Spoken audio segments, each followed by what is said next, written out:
저는 어정쩡한 미봉책이라고 봅니다. 대통령이 제안하는 것이나 또 야당이 요구하는 것이나 모두 헌법 위반입니다. 헌법에는 국무총리를 대통령이 임명하도록 되어 있습니다. 국회가 추천을 해서는 안 되는 거예요. 그리고 대통령이 실질적인 권한을 준다고 했는데 또 야당이 주장하는 거국 중립 내각 이런 것들은 모두 헌법에 위배되는 겁니다. 헌법에 분명하게 명시되어 있어요. 국무총리는 대통령의 명을 받아 행정각부를 통할한다. 대통령의 명을 받아서 하는 사람이 국무총리입니다. 대통령하고 국정 철학도 같아야 되고 주요 정책에 대한 생각도 같아야 되고 최순실 사태라고 하는 것이 헌법 위반이고 이른바 이제 헌법 파괴 행위인데 그 위기를 대처하는 방식도 대통령의 제안도 그렇고 야당이 요구하는 것도 그렇고 모두 다 헌법을 위반하고 있어요.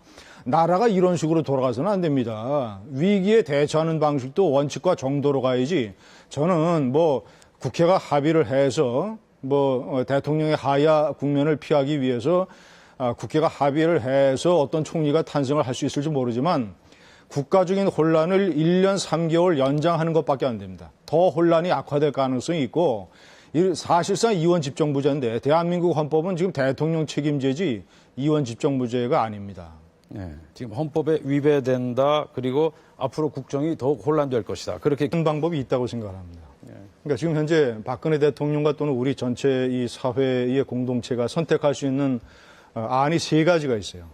하나는 지금 저 대통령이 제안을 하고 야당이 요구하는 식으로 저 거국 중립 내각을 해서 저런 식으로 어정쩡한 미봉책, 혼란이 가중되는 방법 또는 헌법 위반에도 불구하고 말이죠. 자, 그런 방법이 하나 있고 또 하나는 대통령을 청와대에서 끌어내는 거.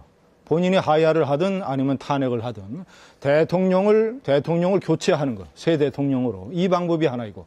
근데 저는 마지막 세 번째 방법이 있다고 생각합니다. 그것은 뭐냐면 저는 사태 초기서부터 그런 주장을 했는데 박근혜 대통령의 6.29 선언이 필요하다. 일종의 대국민 고해성사 내지는 속죄 선언이 필요하다.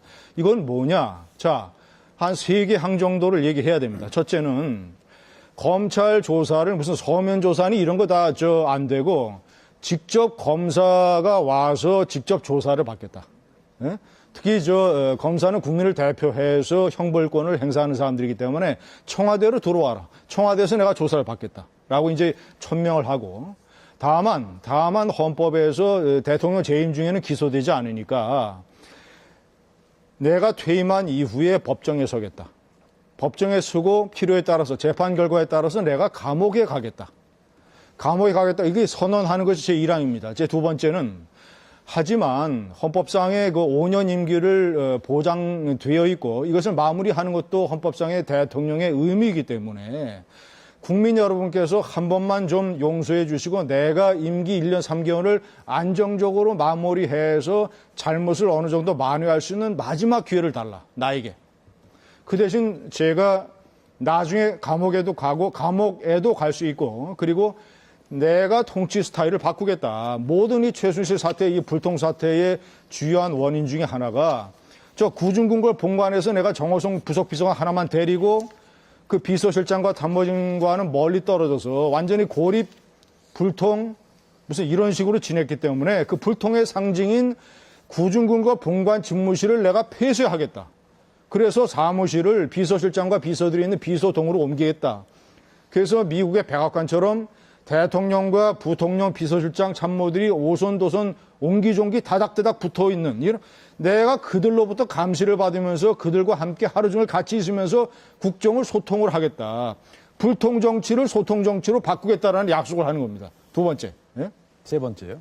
두 번째. 네, 두 번째가 이제 내가 그 약속을 할 터이니 자, 그리고 마지막 세 번째는 어떻게? 그 대신 1년 3개월 임기를 국민 여러분께서 보장해 주시고 야당이 자꾸 거국 내각 중립 얘기를 하는데 그것은 헌법에도 없는 것이고 국가적 혼란을 1년 3개월 연장을 하는 것이고 안보나 경제위기 상황에서 안 되기 때문에 1년 3개월 동안은 헌법에 규정한 대로 제가 총리를 임명하고 제 책임하에 임기를 마무리할 수 있도록 해 주십시오. 이 3기항의 박근혜의 6.29 선언을 한 다음에 그러고 나서 국민의 반응을 기다립니다. 예? 기다리는 거예요. 그래서 국민이 안 된다. 당신이 지은 죄가 너무 크기 때문에 우리는 용서할 수 없다. 당신은 물러나야 된다라고 하면 자기는 안 물러나겠다고 선언을 했으니까 그 국민들이 대규모 시위를 벌여서 대통령에 대해서 퇴진 압력을 넣던가. 그래서 국민들이 청와대 앞까지 들어오면, 예? 청와대 담을 넘어서 들어오면 내가 국민들한테 정말 내가 국민들한테 맞아 죽는 한이 있어도, 예? 나는 헌법상의 의무를 지키기 위해서 내 스스로 물러날 수는 없다. 다만 내가 3기양을 약속했으니까 국민 여러분 나를 받아달라. 이걸 못 받으시겠다면 청와대 넘어 들어오시라. 나는 여러분께 맞아 죽겠단 말이죠. 이런 식의 결연한 의지를 보여야 미국, 중국, 일본을 포함한 전 세계가 지금 우리나라가 이 위기에서 어떻게 대통령이 어떻게 하고 국민이 어떠냐를 다 지켜보고 있습니다. 예? 전혀 결연한 자세 하나도 보이지 않고 말이죠. 어정쩡한 미봉책으로 예? 헌법 위반인 걸 적당히 타협을 해서 사드 배치도 다 무효화될 거고 지금 어떻게 되는 야당 추천 총리가 되면 국정교과서 다 무효화되고 말이죠. 예? 대북 정책 다 거꾸로 가고 그럼 한미동맹 흔들리고 김정은이가 오판할 수 있고 말이죠. 그런 것을 하는 나라를 지켜보면 미국, 중국, 일본이 어떻게 보겠습니까? 대신 대통령이 이렇게 결연한 자세로 6.29 선언을 하면 다른 나라들이 보는 시각도 달라지는 거죠. 네, 지금 김진 논설위원께서 박 대통령이 6.29 선언에 가까운 박근혜 6.29 선언을 해야 된다. 그렇게 말씀을 하셨는데 이왕 이렇게 말씀을 하셨으니까 민주당의 계산이 아주 잘못됐다고 봅니다. 우선 첫째는 이제 기술적으로 국회 추천 총리를 할 수는 있겠죠. 국회는 여소야대니까 제1야당 민주당이 결정하는 총리가 될 수 있을 겁니다. 그럼 그 총리가 국무위원 추천권을 행사해서 주요 장관들을 전부 자기가 추천하는 사람으로 임명을 하겠죠. 그 대통령은 뭐 형식이든 실질이든 이선으로 후퇴하고 뭐 외교를 맡는다고 하지만 우리나라에서는 외교와 내치가 구분이 안 됩니다. 예를 들면 사드 배치 같은 문제가 외교 안보만의 문제입니까? 아니면 내정의 문제입니까? 다 혼합이 돼 있거든요. 그렇기 때문에 실질적으로 국회 추천 총리가 장악을 하게 되는 겁니다. 그런데 민주당의 계산이 왜 잘못되냐면 그러면 1년 3개월 동안 야당 국회가 됩니다. 야당 추천 총리가 내각을 장악하고 국회는 여소야대이기 때문에 야당이 장악하고 있고 그러면 1년 3개월 동안의 국정에 대한 책임은 야당이 져야 돼요. 그런데 제가 판단할 때 1년 3개월 동안 이 국정의 여러 가지가 나아질 기미가 보이지 않아요. 경제가 갑자기 살아나겠습니까? 북핵을 포함한 안보 위기는 더 고조되겠죠. 그리고 사드 배치 만약에 취소하면 한미동맹 관계는 흔들리겠죠. 자, 그리고 박원순 시장을 비롯해서 더불어민주당 사람들이 폭력 시위가 벌어지더라도 물대포에 물을 공급하지 않겠다고 그랬습니다. 그러면 야당 추천 총리가 등장하면 지난번처럼 1년 전처럼 끔찍한 도심 무법 불법 폭력 시위, 예? 경찰버스 주유구를 열어가지고 휘발유 들어가는 거길 열어가지고 불을 붙여서 경찰버스를 폭파시키려고 했죠. 쇠파이프하고 철제 사다리로 경찰버스 다 때려 부시고 경찰관만 91명이 다쳤습니다. 그날. 새총을 미리 준비해서 경찰에게 새총을 쐈죠. 이 죄 없는 경찰관들을 공권력을 완전히 무력화시킨 그 끔찍한 불법 폭력 시위가 다시 벌어져도 예? 지금 완전히 세상이 거꾸로 돼가지고 말이에요. 최순실 사태 때문에 세상이 마치 뒤집어진 것처럼 백남기 농민을 이한열 여사처럼 지금 둔갑시키는 것 아닙니까? 그리고 이 나라에 죄 없는 경찰을 예?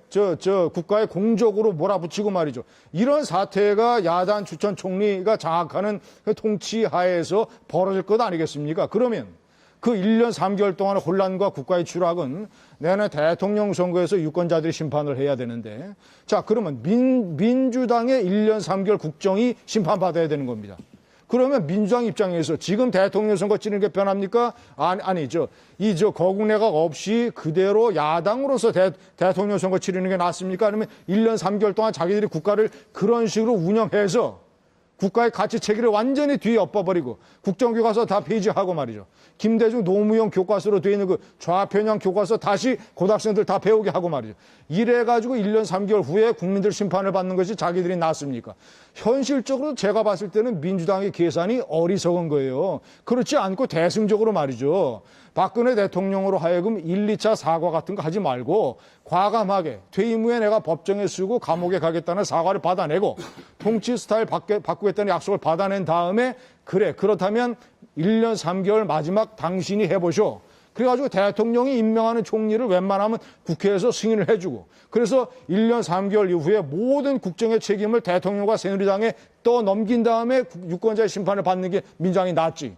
제가 보면 정략적인 계산으로도 내가 봤을 때는 말이 안 되는 얘기예요. 헌법도 위반이고 하지만 자기네들이 야당이 추천해서 총리를 해가지고 얻는 이익이 뭐가 있어요. 국가적 혼란밖에 없습니다. 그래서 지금 제가 야당에게 이 조언을 드릴 수 있다면 대승적 견지에서 뭐 이런 일이 터졌다고 해서 뭐 대통령 막 위기 고뇌에 몰고 막 몰아쳐가지고 자기네들이 작은 정치적 이익을 얻겠다는 계산 그런 거 하지 말고 대승적 견지에서 국가를 생각해서 대통령이 총리를 임명해서 나머지 국정을 할 수 있도록 해줘야 된다. 저는 이렇게 생각합니다. 예, 김진희 의원님. 제가 지금 말씀드리고자 하는 것이 실현되기는 상당히 어렵겠지만 저는 이렇게 생각합니다. 제가 생각하는 이상적인 방법은 뭐냐.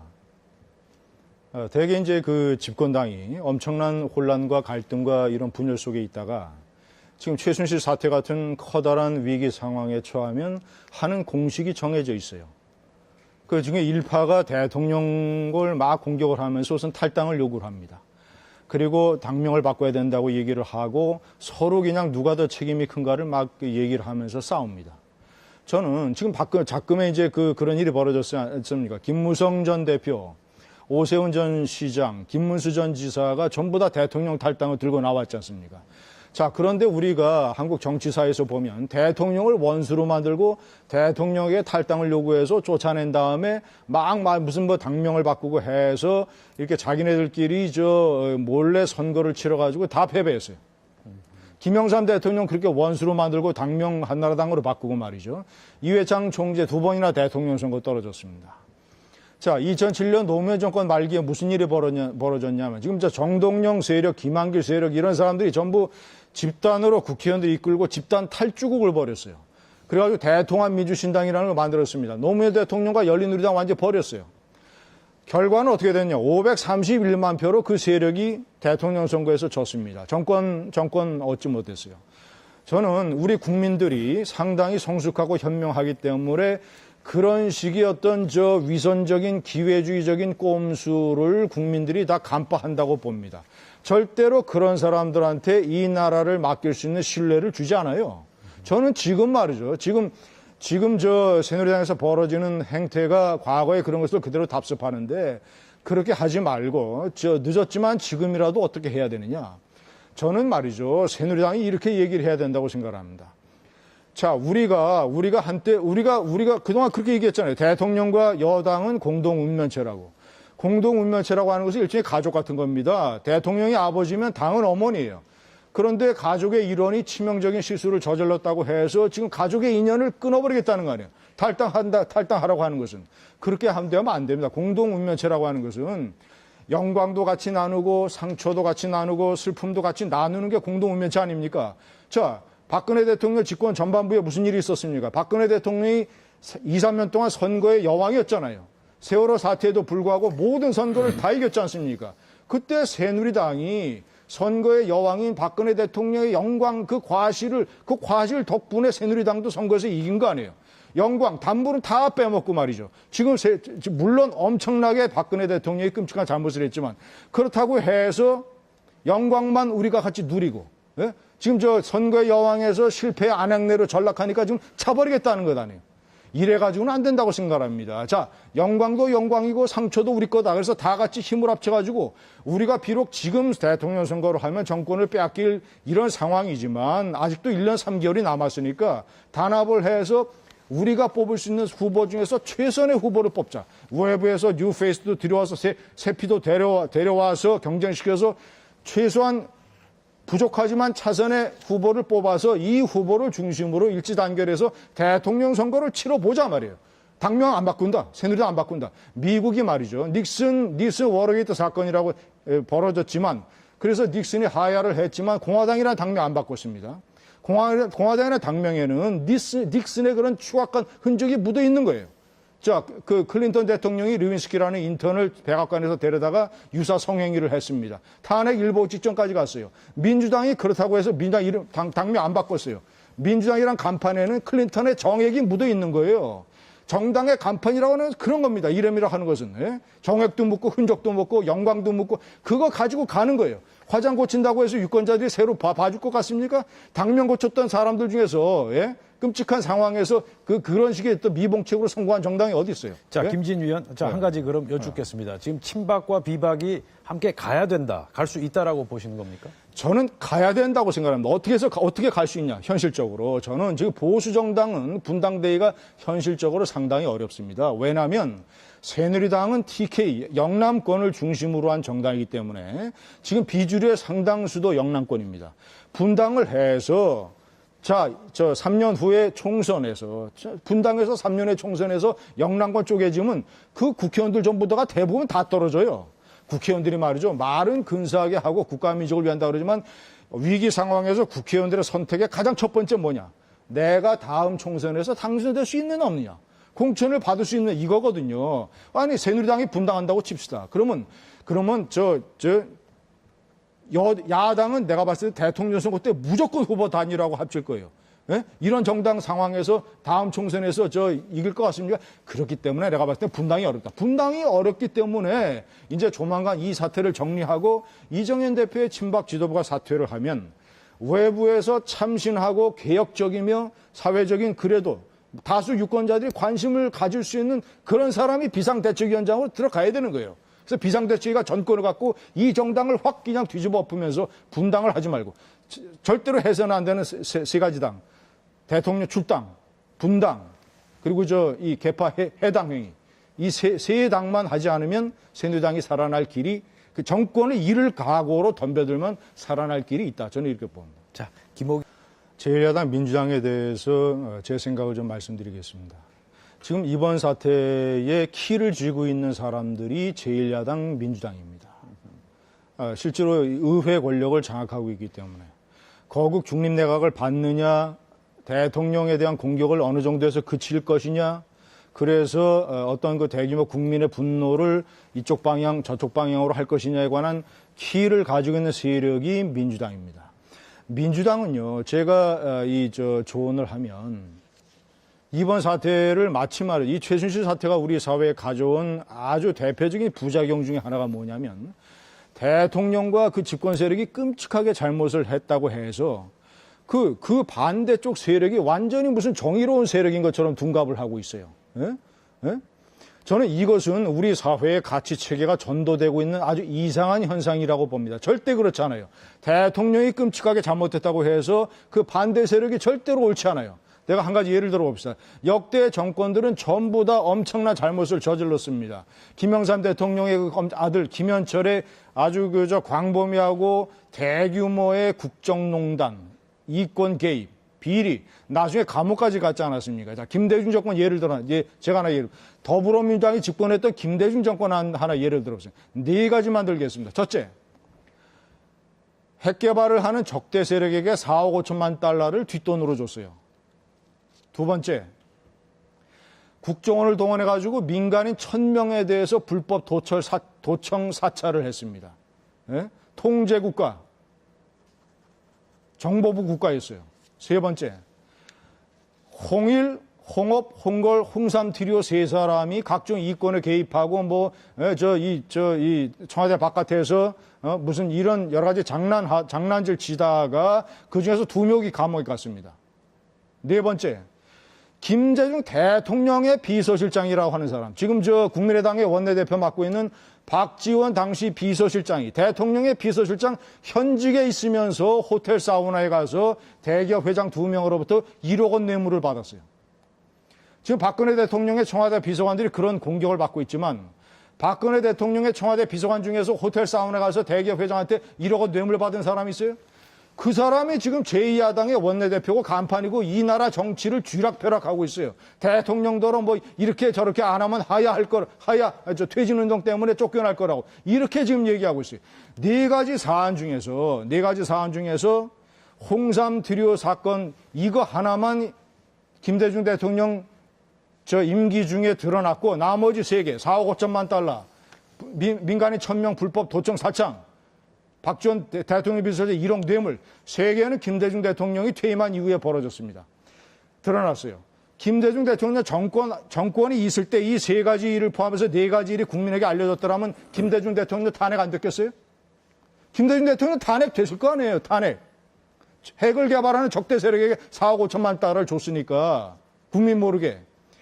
그러니까 제가 굳이 과거 얘기를 꺼내는 거는 민주당에도 그런 과거가 있으니까 이런 박근혜 대통령의 끔찍한 잘못에 대한 국가적 위기를 해결하는 데 있어서 자신들이 무슨 정의로운 세력이란 말이죠. 이렇게 단죄하고 자기네들이 정치권을 휘감아서 낸 대통령 선거 때 유리하게 작용을 하려고 하는 그런 계산을 하지 말고 민주당도 국민에게 속죄하는 심정으로 대승적 견제에서 제가 아까 말씀드린 대로 대통령의 과감한 사과를 받고 대통령을 인정을 하고 대통령이 임명하는 총리를 추인을 해줘서 나머지 1년 3개월을 대통령의 이름으로 저 국정을 치르게 해라. 이게 제 말씀입니다. 간단히 대통령의 가장 큰 죄가 이 대한민국의 품격을 추락시킨 죄라고 생각을 합니다. 이것은 뭐 대통령이 실정법을 무슨 뭐 국가기밀법을 어기고 재벌들에게 압력을 넣어서 직권남용을 했느니 마느니 이런 차원의 문제를 떠나서 박근혜 대통령이 역사에서 돌이킬 수 없는 지울 수 없는 죄는 대한민국의 품격을 추락시킨 죄예요. 자, 대통령이 끔찍한 죄를 저질렀습니다. 하지만 저는 이 국가적 위기를 타개하는 우리 공동체의 모습으로 세계가 대한민국을 평가한다고 봅니다. 지금 이런 식으로 해서는 안 돼요. 예? 야당과 모든 세력들이 다 그냥 무대 위에 올라와가지고 마치 이 기회를 자기네들의 세력 확장으로 삼으려고 하는 이런 태도로 안 됩니다. 가장 개탄스러운 거는 대통령이 끔찍하게 잘못됐다고 해서 대통령을 그동안 공격하고 반대했던 세력들이 마치 이 사회의 정의로운 세력인 것처럼 가치가 물구나무 서고 있어요. 가장 대표적으로 제가 진짜 정말로 걱정하는 것은 끔찍한 불법 도심 무력 폭력 시위를 저질렀는데 그것을 국가의 법과 질서를 지키기 위해서 죄 없는 경찰관들이 애를 쓰다가 방패로 막다가 도저히 안 돼서 물대포를 쐈는데 예? 그 물대포에 맞아 백남기 농민이 직접 폭력 시위에 가담을 했어요. 경찰 버스에 로프를 걸고 말이죠. 계속 잡아당기다가 말이죠. 예? 이것이 동영상에 다 나와요. 모든 방송사들이 동영상을 다 가지고 있습니다. 예? 방송사들이 이 동영상을 틀질 않아요. 언론의 기본적인 책무를 망각하고 국민을 호도하는 겁니다. 아주 비겁한 행동을 하고 있어요. 국민들 눈치 보느라고 말이죠. 이 동영상을 텔레비전에 틀어주면 경찰이 물대포를 왜 불가피하게 쏠 수밖에 없었는가 다 이해되고 백남기 농민의 생명을 잃은 것은 참으로 가슴 아프고 정말 비극적인 일이지만 그보다 중요한 게 법과 질서를 지키기 위한 노력이었다. 국민이 알고 말이죠. 그 백남기 농민을 이한열 열사로 둔갑시키는 이런 이상한 일이 우리나라에서 안 벌어질 거 아니에요. 모든 사람들이 말이에요. 최순실 사태라는 쓰나미에 말이죠. 국민들 감정에 편승해가지고 언론은 눈치 보고 귀에 보고 야당은 이걸로 해서 뒤엎으려고 하고 저는 이런 식으로 하면 최순실이라는 사람이 가져온 우리 이런 뭐 지금 눈에 보이는 폐해보다도 엄청난 눈에 보이지 않는 폐해가 우리 국가의 미래를 어둡게 할 거라고 생각합니다. 네, 자 김동결 교수. 네.